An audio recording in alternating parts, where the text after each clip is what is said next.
या चटणीसाठी लागणारं साहित्य आहे 1 वाटी पुदिना, 1 वाटी कोथिंबीर, मीठ चवीपुरतं, अर्धा लिंबू, 2 मिरच्या 2 ते 3, 2 चमचे जिरे.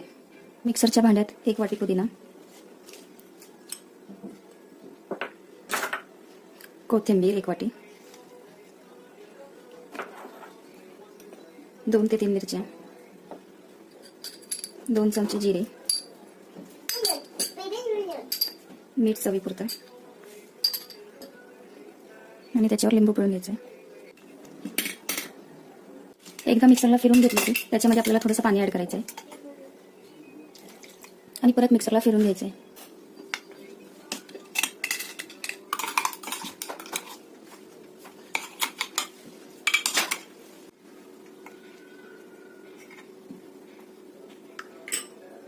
ही चटणी आपण कुठल्याही चाटमध्ये, इडली सोबत, उत्तप्पा सोबत, डोश्यासोबत खाऊ शकतो.